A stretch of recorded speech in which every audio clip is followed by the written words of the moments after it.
Hello, welcome back to the Seeker's Reset. I am Robert, and as usual, I am broadcasting from the room that I grew up in. Um, I live with my parents at the moment. I'm at the lowest point in my journey that I've ever been, and this is part of the humbling experience. And in a vein that is connected with that, today the topic of this video is on being wrong. Um,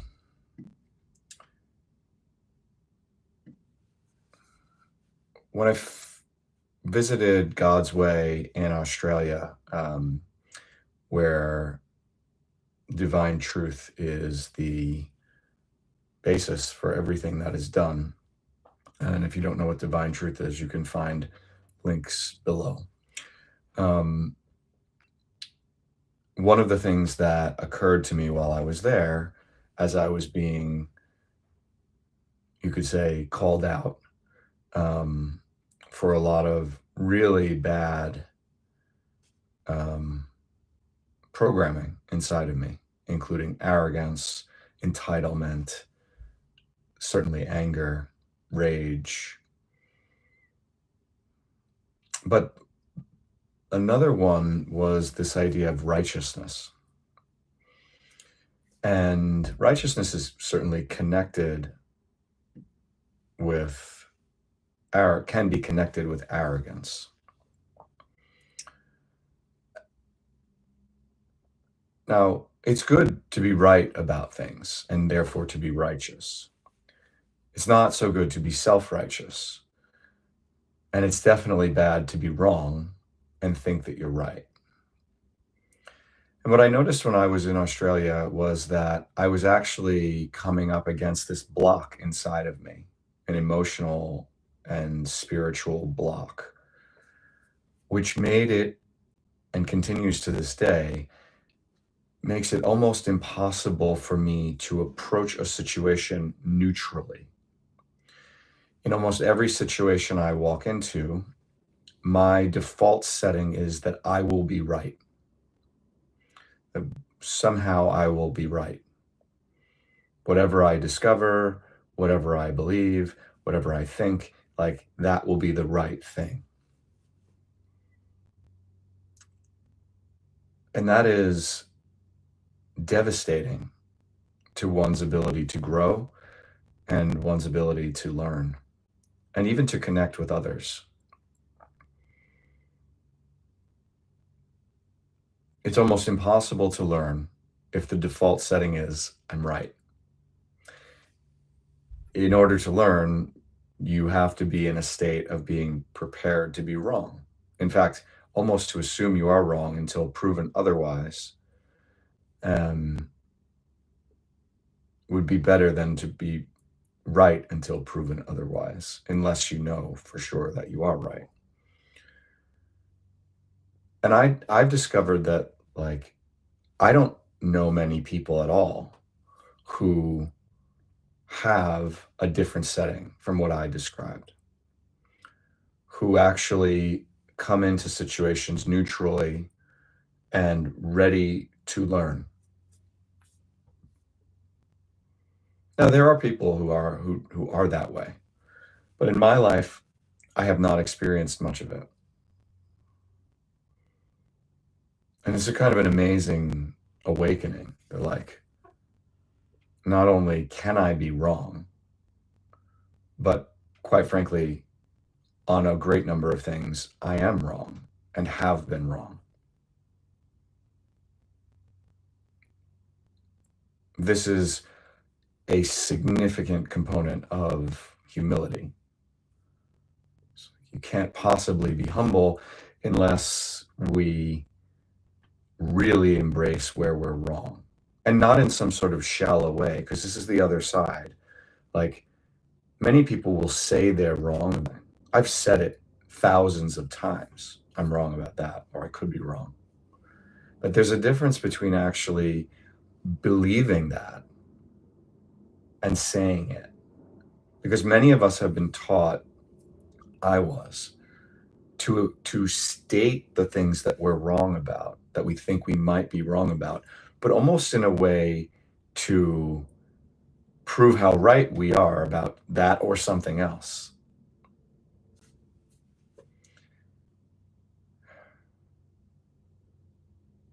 So the vast majority of people who even admit to wrong are not admitting to it on a very heart basis, heart and soul basis.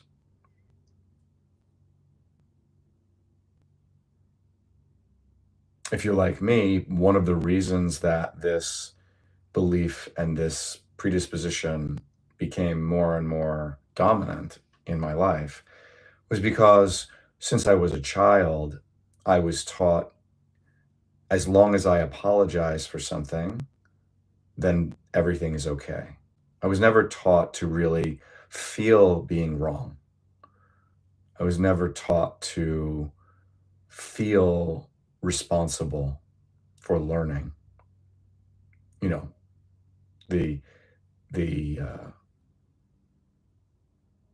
most basic example of getting in trouble: go to your room. Think of the wisdom that could be contained in that if somebody used it properly. Like, you've done something, go to your room, reflect and feel. But for most of us, again, we went to our rooms, first of all, kicking and screaming, not believing that it was just.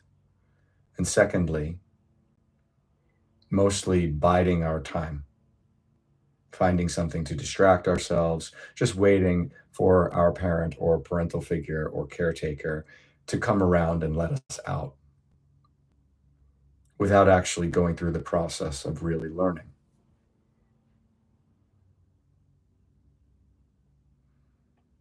And in other ways, when I did attempt to take responsibility for things many times in my life, I was met with violence or exploitation. So I would open myself to my wrongdoing, and the party that I was opening to would just like stab me in that open chest, like kick me while I was down, or attempt to extort me, often financially. Oh, yeah, well, you did this thing wrong, so now you owe me X, Y, and Z.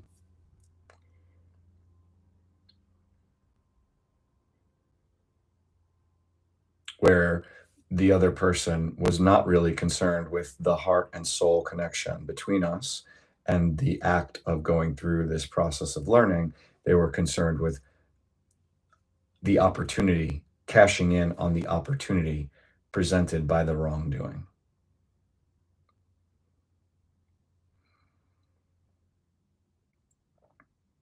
So these are just a few reasons why sometimes it's hard to admit that we're wrong and to feel it.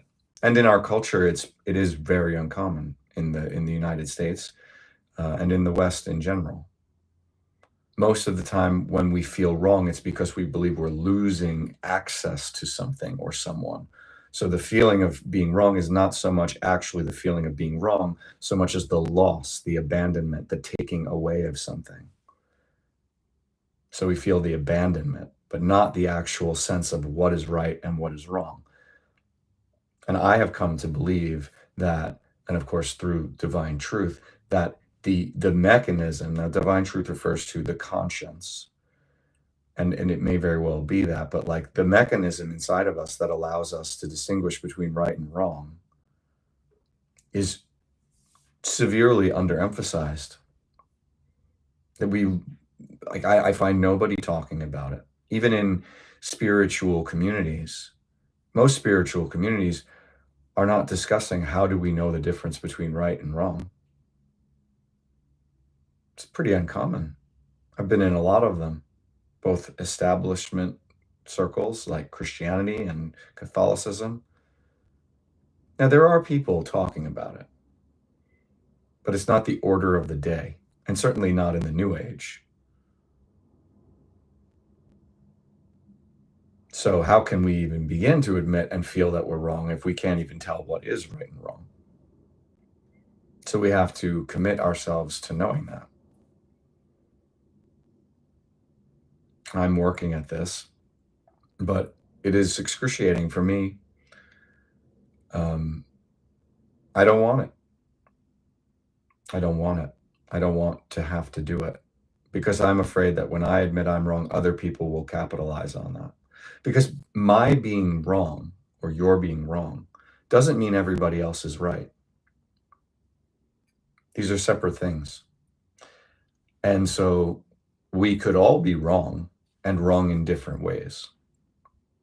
And it's very often the one who is, or the ones who are willing to even consider that they are wrong, sincerely consider that they are wrong, wind up becoming scapegoats for those who will not even entertain it in a serious way.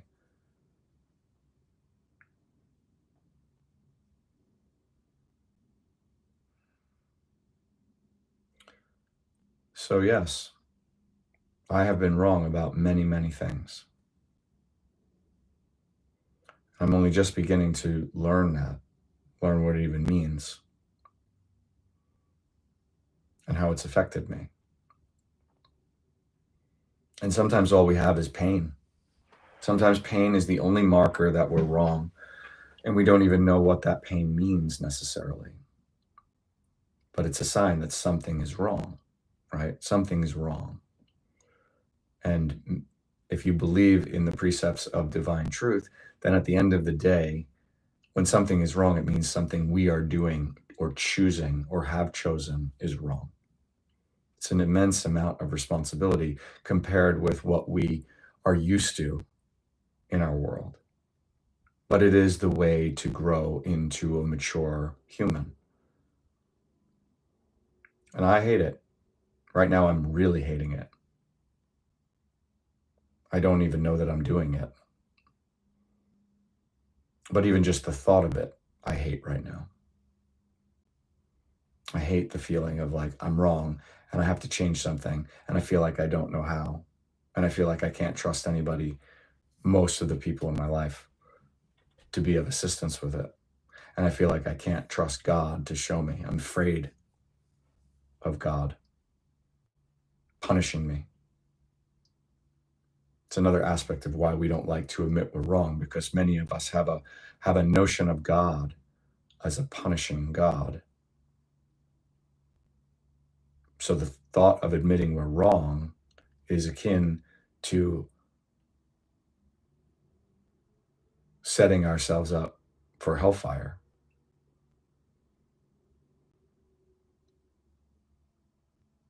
But we have to learn, and we have to grow, and we have to become more right along the way. And so we have to begin to understand that we are wrong, that we've been wrong, that it's necessary to understand what it feels like to be wrong. And so, again, divine truth provides the framework for all of these things.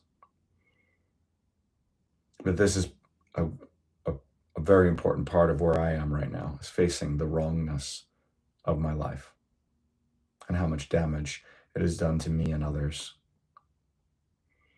So it's a somber but really important episode. And if you have any feedback for me or comments, I don't have the comments turned on videos, but you can email me at the address below. And otherwise, I hope that this is helpful to you. I hope that this plays a role in your spiritual growth and maturity. And please make sure to visit Divine Truth if you are interested in delving into these topics more deeply. Thanks for listening. Thanks for watching. This is the Seeker's Reset. Take care.